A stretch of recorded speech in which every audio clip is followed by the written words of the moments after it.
अस्सलाम वालेकुम। तो आज हम पढ़ने जा रहे हैं इंग्लिश, जो कि मैंने पुट की है क्लास 7 की इंग्लिश बुक से।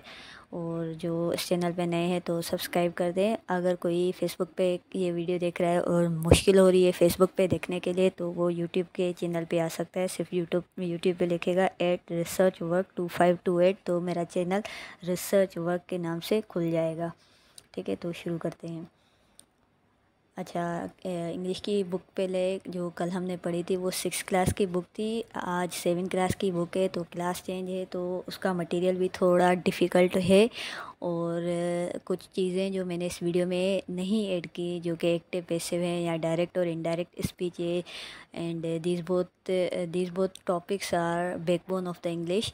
सो वो जो चीज़ें हैं वो कल हम दूसरी वीडियो बनाएंगे क्लास 7 की बुक में से। ठीक है, तो आज सिर्फ सिनोनिम, एंटोनिम और कुछ चीज़ें जो मैंने आईबीए की टेस्ट में देखी थी वो भी आज इस वीडियो में मैंने ऐड करी हुई हैं। सो सिनोनिम्स पढ़ते हैं। फर्स्ट नंबर सिनोनिम है वो है slurp. Slurp means to drink और ईट नॉइजली। ठीक है, कोई भी चीज़ हम खाते हैं और जानबूझ के या अनजाने में हमारे मुंह से आवाज़ें आती जाती हैं खाने की, तो उस सारी एक्टिविटी को हम स्लर्प बोलते हैं। ठीक है, नंबर 2 वर्ड है वो है क्लिंज। क्लिंज मीन्स अधेयर, फोस्टिन और होल्ड, किसी चीज़ को मजबूती से पकड़ लेना।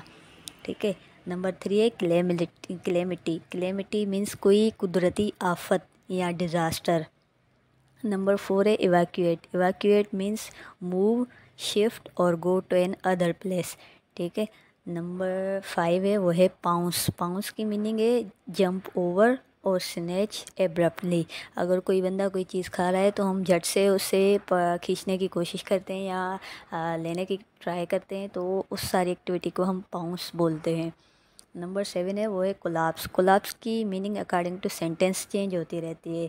कोलाप्स की मीनिंग कभी आ जाती है फॉल डाउन, कभी आ जाती है डैमेज, कभी आ जाती है relaxed.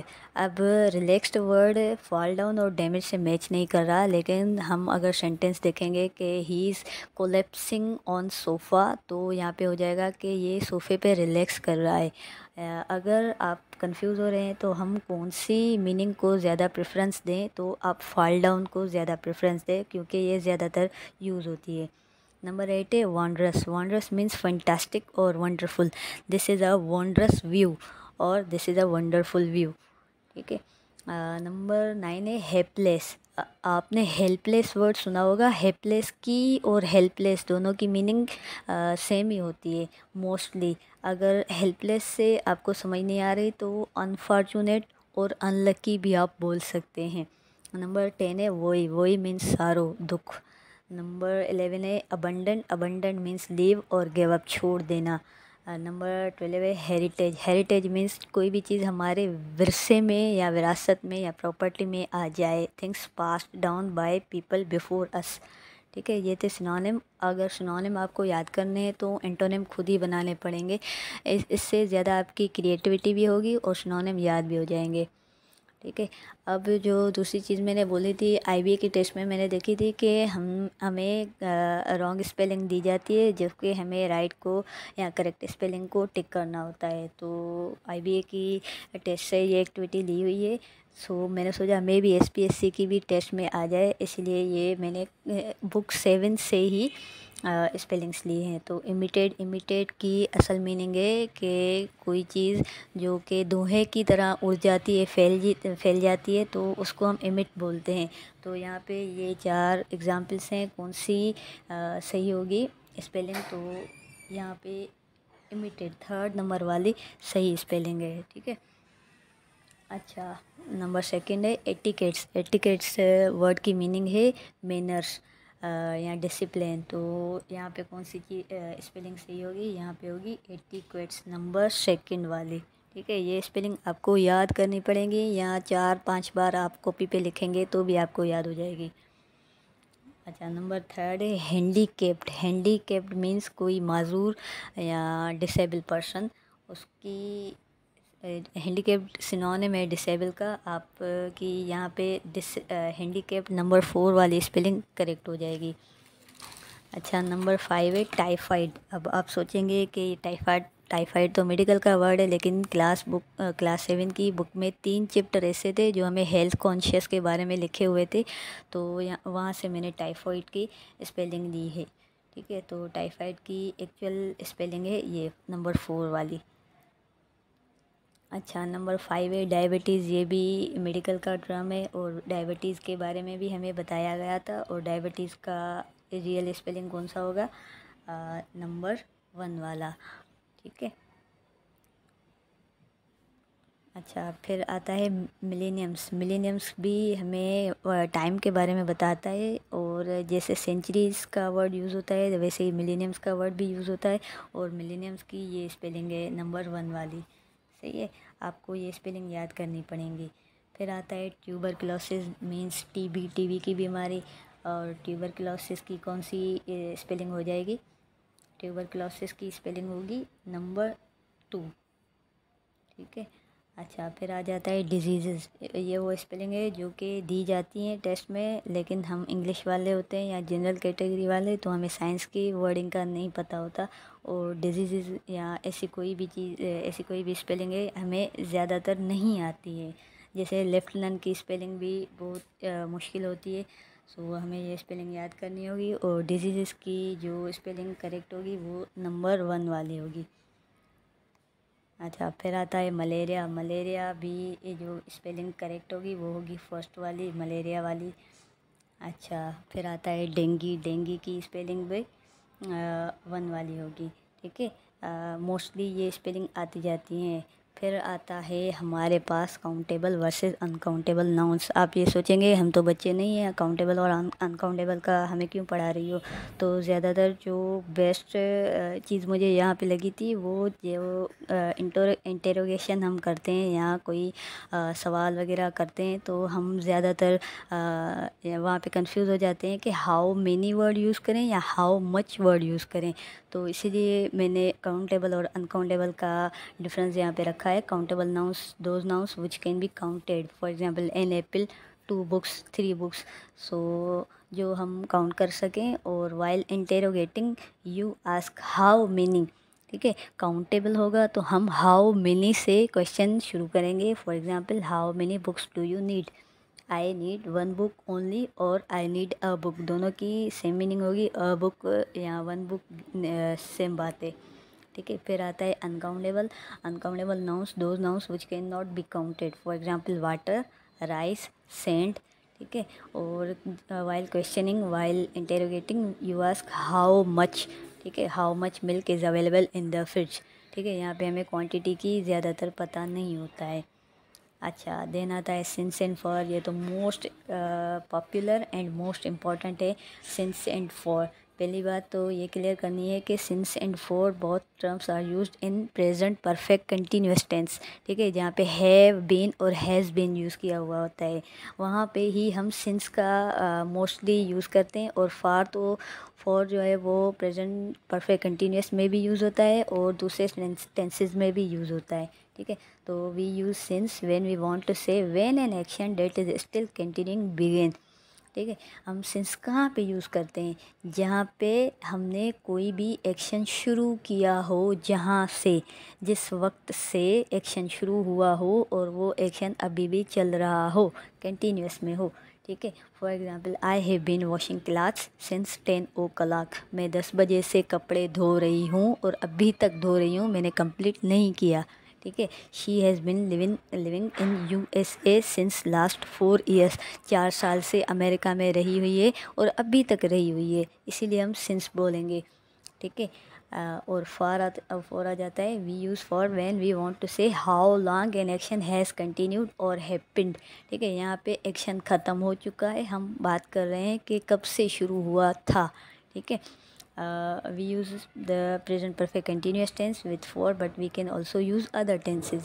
I have been cooking for 2 hours।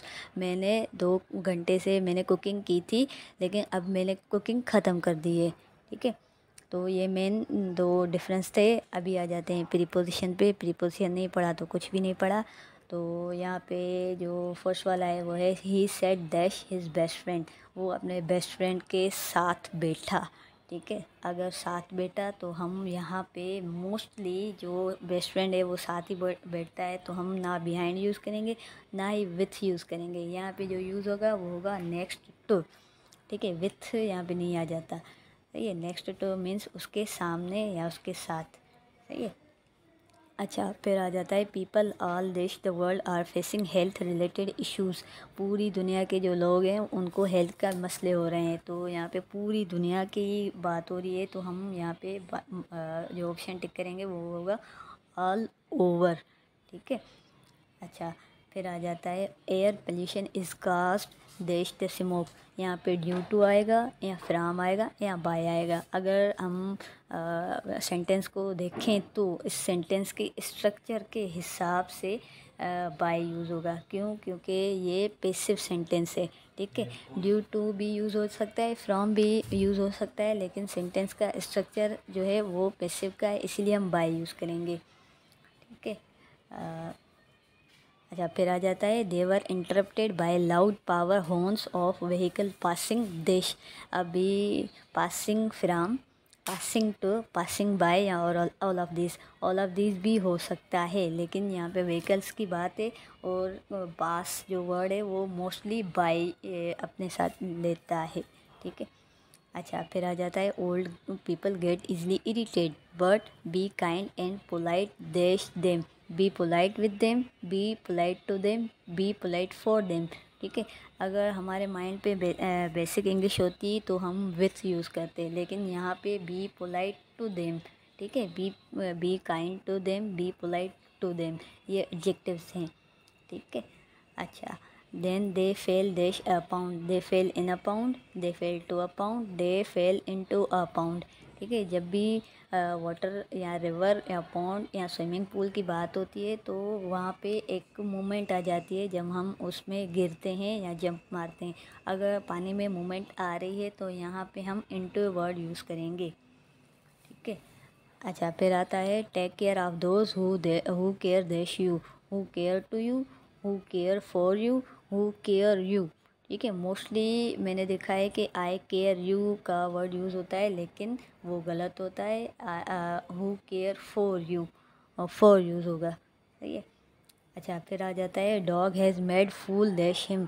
अगर वर्ड फूल है या अफ्रेड है तो ये जो फूल और अफ्रेड जैसे वर्ड होते हैं वो खुद के साथ ऑफ लेते हैं, सही है। Dog has made fool of him, तो नहीं यूज़ होगा, ठीक है। अच्छा, फिर आ जाता है I can see sun rising the east. ये मोस्ट कंट्रोवर्शियल प्रीपोजिशन है कि कोई भी इंस्पेक्शन वगैरह होती है तो ज़्यादातर ऑफिसर्स हमसे यही पूछते हैं कि सन कहाँ से राइज़ होता है, और फ्राम द ईस्ट बोलते हैं, ठीक है। फ्राम भी नहीं होगा, फार भी नहीं होगा, तो ये एक फिक्स प्रीपोजिशन होता है जो कि डायरेक्शन से यूज़ होता है, in the east, in the west, in the north, so हम इन यूज़ करेंगे, ठीक है। ये माइंड में रख लें, ये मोस्टली टेस्ट में भी आता है और इंस्पेक्शन में भी पूछा जाता है। I can see sun rising in the east और sun rises in the east, sun ईस्ट से उभरता है, ठीक है। अच्छा, फिर आ जाता है Ali was tired after days campaigning programme देश पोल्यूशन, ठीक है। अगर किसी भी चीज़ के खिलाफ हम जाएंगे तो हम वहाँ पे अगेंस्ट का वर्ड यूज़ करेंगे, ठीक है। She is talking against me, तो ये मेरे ख़िलाफ़ बात कर रही है। यहाँ पे जो भी कंपेन हो रही थी वो हो रही थी पोल्यूशन के ख़िलाफ़, ठीक है, तभी हम अगेंस्ट वर्ड यूज़ कर रहे हैं, सही है। अ विमन इज़ जेलस देश इन अदर विमन। एक औरत दूसरी औरत से हसद करती है, तो ये भी फिक्स प्रीपोजिशन है। जेलस खुद के साथ ऑफ यूज़ करता है, ठीक है। मोस्टली हमारे माइंड में होता है women is jealous from in other women, एक दूसरे से जलती है, ठीक है। तो यहाँ पे फ्रॉम नहीं होगा, टू भी नहीं होगा, विद भी नहीं होगा, ऑफ यूज़ होगा, ये भी माइंड में रख लें। अच्छा, like, comment, subscribe, thank you for watching.